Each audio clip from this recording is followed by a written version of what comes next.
Olá, chegamos ao capítulo 7, livro 7 ou canto 7 do Paraíso Perdido de John Milton. E aí, tá preparado?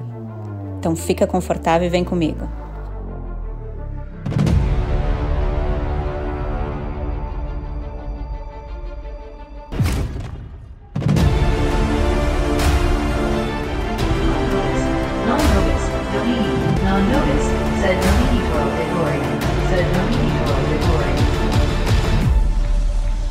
Paradise Lost by John Milton.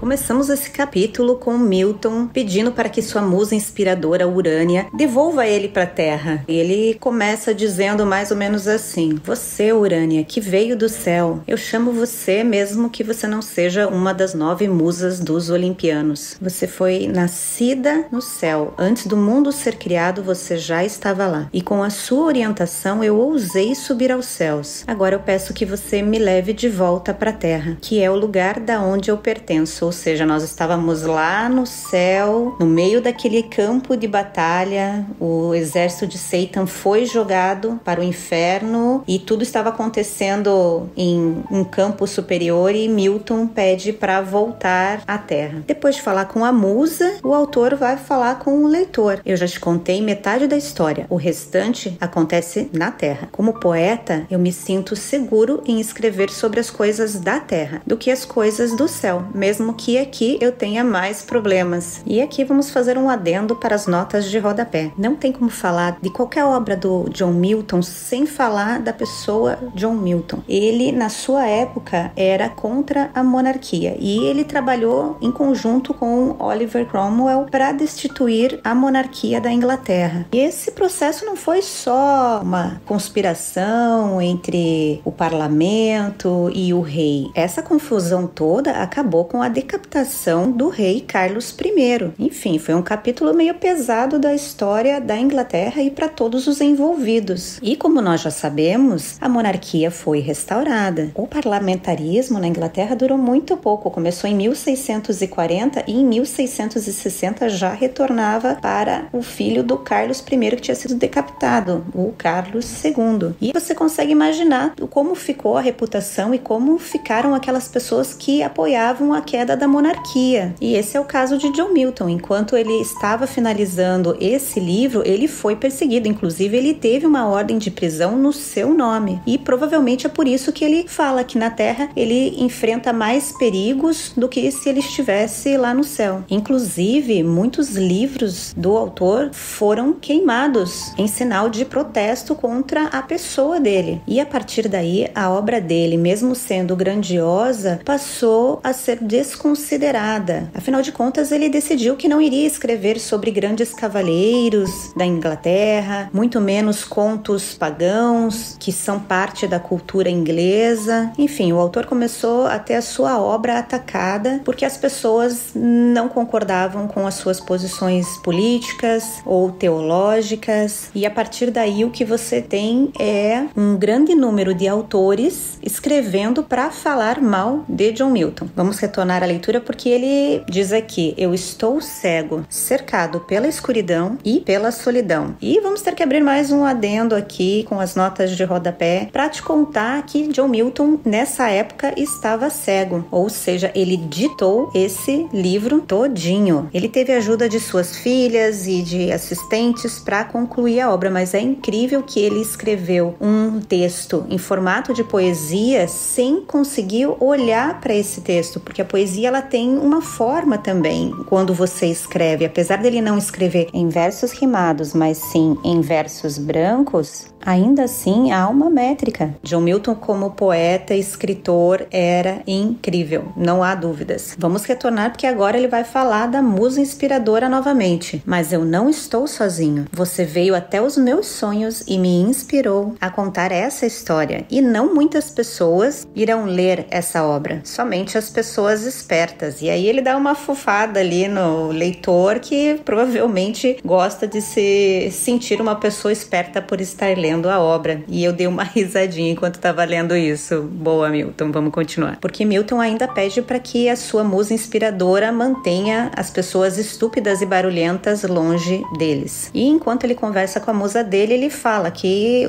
não vai acontecer o mesmo que aconteceu com a musa Calíope. Acho que é assim que se pronuncia o nome dessa musa, que não pôde salvar o seu filho Orfeu. Mas isso não vai acontecer com a gente, porque você, ao contrário dela, veio do céu. Não é apenas um mito grego, certo? E deixa eu abrir um parênteses aqui, porque esse início é extremamente confuso. Ele começa falando com a musa inspiradora dele, depois ele está falando com o leitor, depois ele faz referência a fatos dos quais ele vivia naquele período e aí retorna a falar com a musa. E enquanto você vai lendo, não tem divisão, como nós, leitores contemporâneos, estamos acostumados. Por exemplo, vamos dar um espaço, vai falar Milton aqui, fala musa aqui, ele está falando com o leitor. É completamente tudo junto e misturado, se é que você está me entendendo. E esse comecinho aqui foi bem importante ter aquele livro de apoio com a leitura simplificada, porque deu uma desamarrada nesse início do livro. E conforme prometido, nós retornamos à Terra e estamos ali naquele encontro entre Rafael e Adão. E aí você se pergunta o que aconteceu depois que Rafael alertou Adão que a mesma coisa poderia acontecer com ele caso ele tocasse ou comesse da fruta proibida. Bem, o casal ouviu atentamente e ficou fascinado. Eles disseram que nunca poderiam ter imaginado uma guerra daquele tamanho no céu. E Adão estava tão impressionado com a história do Rafael que ele ficou com sede de ouvir mais histórias daquele anjo. E ali ele dispara um monte de perguntas, só que ao invés de fazer perguntas sobre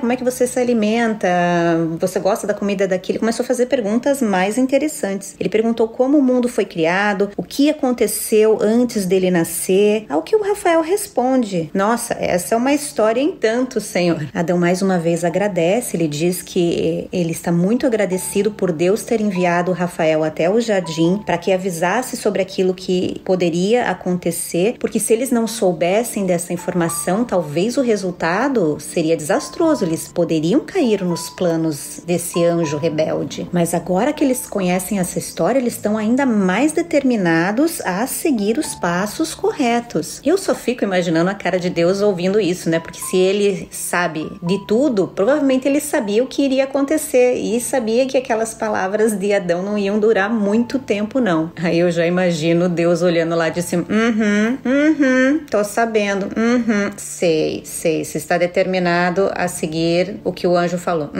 Continue. Mas vou deixar esse meu lado aqui maléfico, debochado, estilo anjos rebeldes, e vou continuar a história. Porque Adão tá ali, super empolgado, dizendo: ai, Rafael, já que você nos ensinou coisas tão maravilhosas lá do alto, eu tava aqui me perguntando se talvez, quem sabe, você tivesse interessado em contar algo mais sobre outras coisas que poderiam ser boas pra gente saber também. Tem mais alguma coisa que deveríamos saber? E eu também tenho uma outra dúvida aqui, por exemplo, como o céu e as estrelas foram criados? Como o ar e as flores surgiram? E da onde Deus tirou essa ideia? Tipo, vou criar um mundo inteiro a partir do nada? Quando foi que ele teve essa ideia? E foi rápido pra criar ou levou muito tempo? Como foi isso? Isso é claro, se você puder nos contar, não for nada proibido. A gente não tá querendo ser enxerido nos segredos de Deus, não nos entenda mal. É só porque saber mais sobre a criação de Deus nos faria admirá-lo ainda mais. E eu posso tirar toda essa tarde livre aqui, tranquilo pra te escutar. Inclusive, se chegar à noite, vai ser ótimo, porque tudo vai ficar tranquilo e quieto pra que eu possa te escutar. E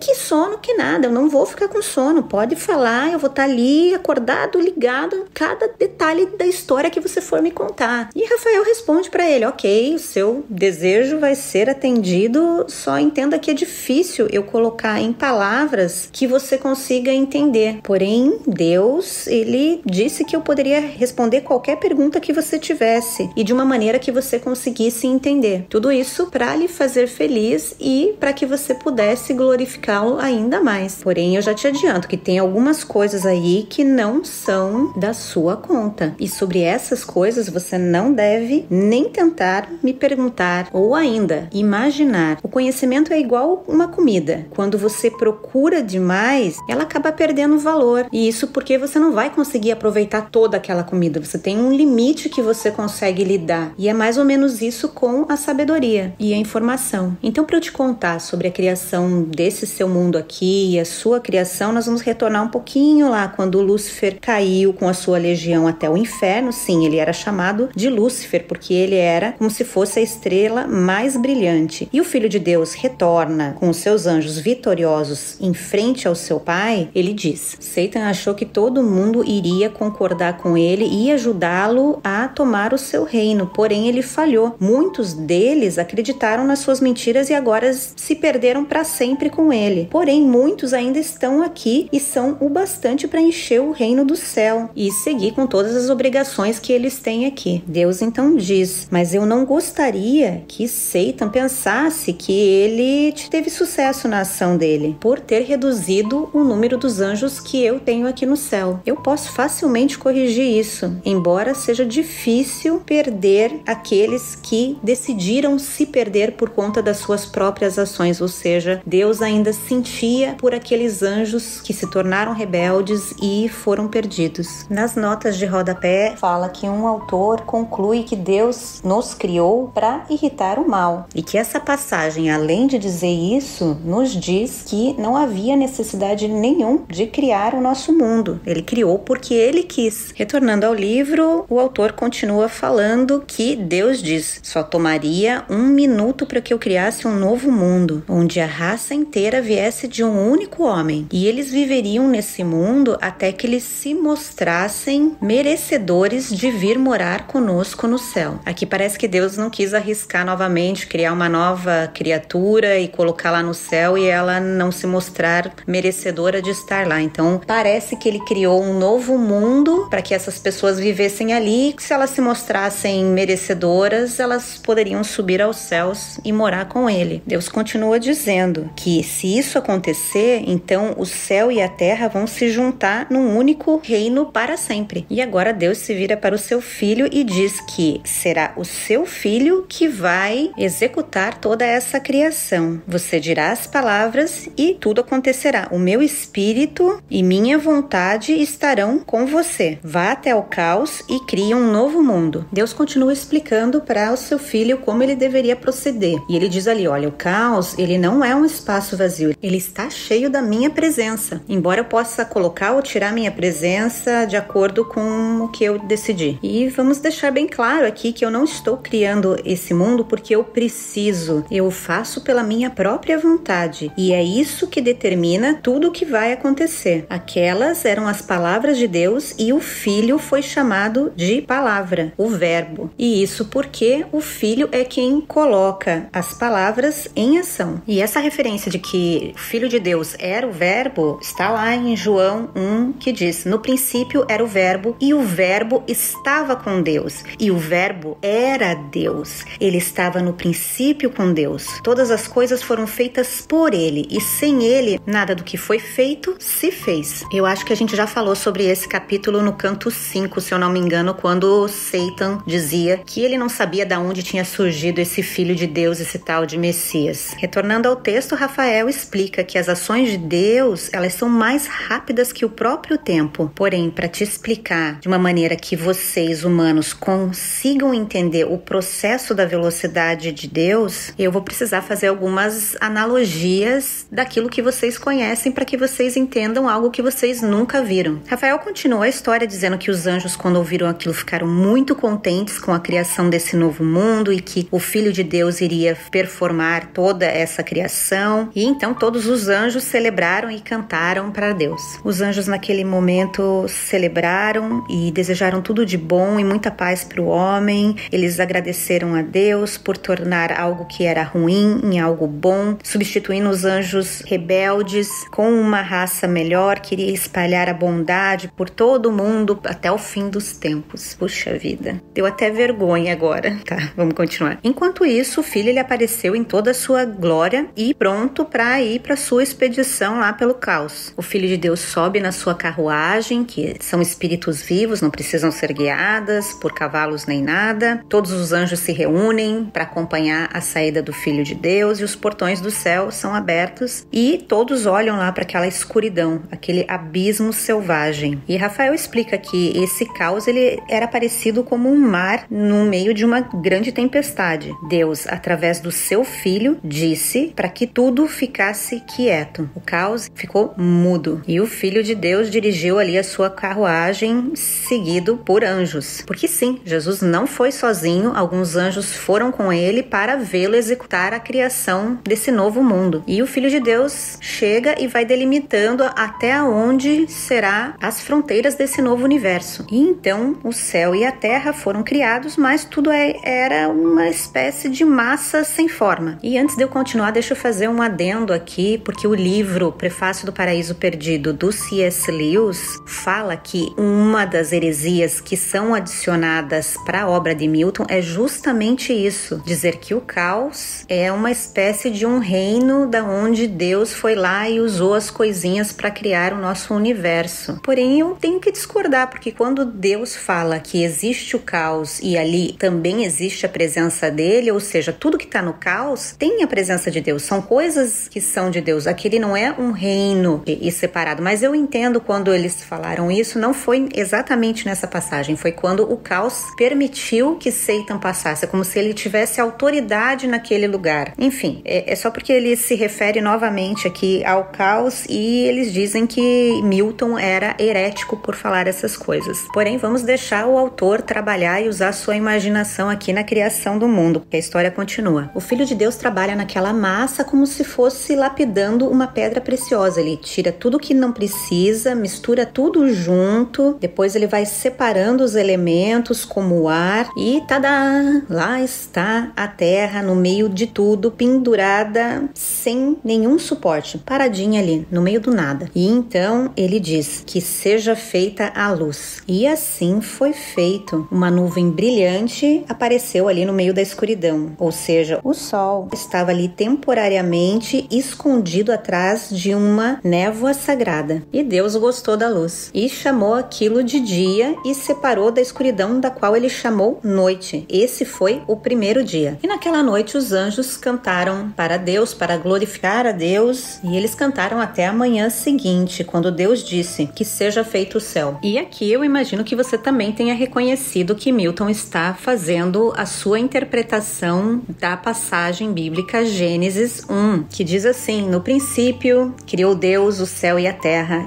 era sem forma e vazia, e havia trevas sobre a face do abismo, e o Espírito de Deus se movia sobre as faces da água. E disse Deus: haja luz, e houve luz. E viu Deus que a luz era boa, e fez Deus a separação entre a luz e as trevas. E Deus chamou a luz do dia, e as trevas chamou de noite. E foi a tarde e a manhã do primeiro dia. Essa foi fácil, né? Vamos retornar que Deus criou então um céu calmo e tranquilo, separando a terra do caos, ao que ele nominou de firmamento. E ao final do segundo dia, os anjos voltaram a cantar até a manhã seguinte. No terceiro dia, a terra foi criada, mas não existia vida na terra ainda. A terra era coberta de água que estava preparando todo o ambiente para que a vida pudesse existir no planeta. Deus decide separar então um oceano e a terra seca. E imediatamente montanhas começaram a crescer através do céu e apareceram vales que estavam formando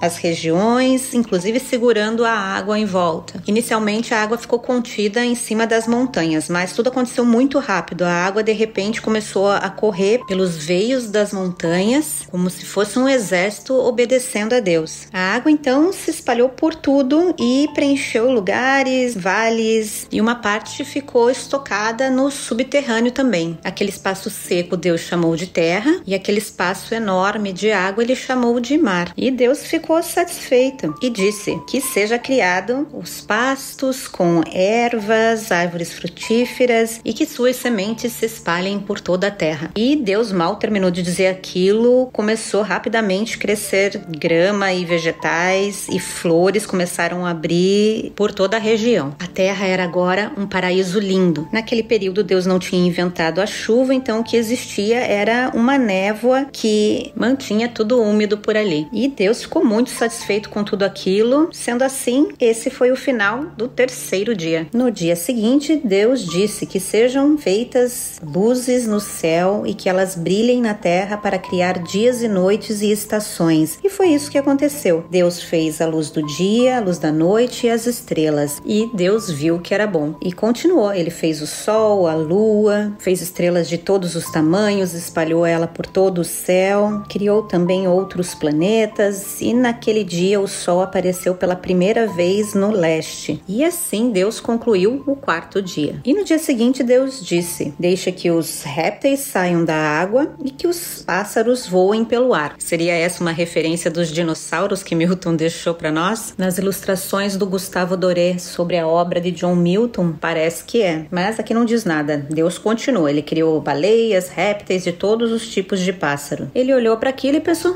isso é bom. E então disse para que eles se multiplicassem e enchessem os mares e o céu. E na mesma hora surgiram peixes, lagostas, golfinhos, baleias. E enquanto isso, nas cavernas e no topo das árvores, os passarinhos estavam lá fazendo seus ninhos e colocando ovos. Milton descreve vários tipos de pássaros, dos mais grandes aos mais pequenos, que cantavam, inclusive os rouxinóis. E assim vai, é um poema. E depois de uma noite inteira e mais uma manhã de muita música, começou o terceiro dia. Deus disse que a terra produza rebanhos, insetos e animais de todos os tipos. A terra obedeceu e muitos animais nasceram e estavam ali. Nasceram adultos. E aí você pensa, eles nasceram da onde? E ele diz aqui que eles saíram do chão em pares, saíram andando até as florestas. E aí Milton separa ali alguns animais para falar. Fala do leão que surgiu e ficou depois limpando a sua juba. Falou também do elefante que sentiu dificuldade para sair. Falou das panteras, tigres, leopardos, enfim, é um poema. E ele vai descrever essas criaturas poeticamente, se é que você me entende. E ele continua, ele vai falar dos animais, vai falar dos répteis e até dos insetos, como eles saíram ali. Fala das formigas, que elas eram pequenininhas, porém elas eram muito eficientes, muito trabalhadoras, elas se moviam em cooperação e seria um bom exemplo para o homem no futuro se seguisse o exemplo das formigas. É o que Rafael diz. Olha, e tiveram muitos outros animais, mas você sabe de todos eles porque foi você que deu o nome para eles, Adão. E naquele momento o sol, as estrelas se movimentavam no céu e a terra estava linda, era coberta de criaturas maravilhosas. Porém o sexto dia não tinha terminado ainda. Agora era a vez da criatura que iria pensar, caminhar e governar os outros animais. Essa criatura especial teria condições de falar com Deus e adorá-lo. E Deus, que estava em todo lugar, fala com o seu filho. Vamos criar a humanidade. Só que essa criatura aqui, vamos fazê-la mais parecida conosco do que os animais. E aí, quem ele fez? Adão. Foi você. Ele fez você da poeira da terra. E logo depois ele criou a Eva para que você tivesse companhia e, enfim, vocês dois pudessem ter filhos. Deus abençoa toda a humanidade e diz: sejam férteis e multiplicai-vos, povoai e sujeitai toda a terra, dominai sobre os peixes do mar, sobre as aves do céu e sobre todo o animal que rasteja sobre a terra. E acrescentou Deus: eis que vos dou todas as plantas que nascem por toda a terra e produzem sementes, e todas as árvores que dão frutos com sementes. Esse será o vosso alimento. Também dou a todos os animais da terra, a todas as aves do céu,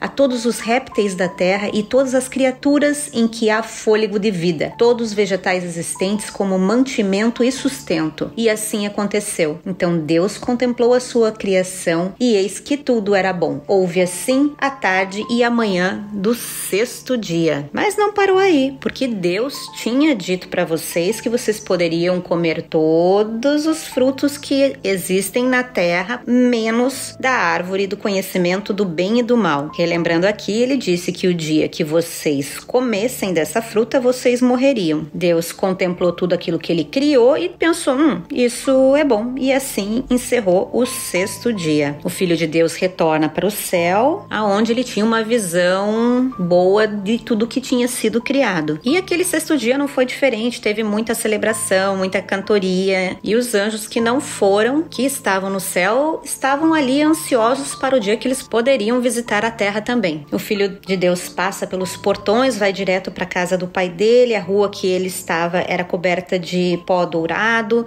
era um pavimento de estrelas, seria como se fosse a Via Láctea para você, Adão. A noite chegou na terra, quando no céu o filho se senta ao lado do seu pai, que estava o tempo todo com ele, porque ele era onipresente. Ele então descansa naquele dia, e aquele dia que seria o 7º dia ficou sendo um dia santo. Mas esse não era um dia para se ficar em silêncio, era um dia de adoração, em que os anjos continuaram cantando e louvando a Deus pela criação. E Rafael finaliza dizendo que os anjos cantaram muitas aleluias, e foi dessa maneira que eles passaram o primeiro domingo deles, ou Sabá, ou Shabá. É interessante que Sabá vem de sábado, guardar o sábado na religião judaica. E no livro que eu tenho aqui com o inglês simplificado, ele traduz como domingo, mas no original está escrito Shabá. Porém, fazendo uma pesquisa aqui sobre o que significa Sabá, ele diferencia, ele diz que na religião judaica, Sabá é sábado, que quer dizer guardar o sábado. Já para a religião cristã, ela significa domingo ou repouso dominical. Diferente dos adventistas, que continuam guardando o sábado, a maioria dos cristãos adotou o domingo. Não vou entrar aqui nessa discussão de se é sábado, se é domingo. É só mais uma curiosidade do porquê ler a obra original junto com o inglês simplificado, porque nem sempre a tradução ou a explicação no inglês simplificado, ela bate com o que estava no original. Feita essa última colocação sobre Sabá, Shabá, domingo, nós terminamos o livro 7. E os meus comentários eu vou deixar para o próximo áudio, e lá vamos ver se os principais pontos para mim são os mesmos pontos importantes para você também. Te encontro lá. Fui! Lembrando que esse não é um audiolivro, mas a minha interpretação da história. Caso queira conferir como ela foi desenvolvida pelo autor, não deixe de ler o livro original. No próximo áudio você encontra os meus comentários e considerações sobre esse capítulo. Será que tivemos os mesmos insights e questionamentos? Te espero então no próximo áudio. Até lá!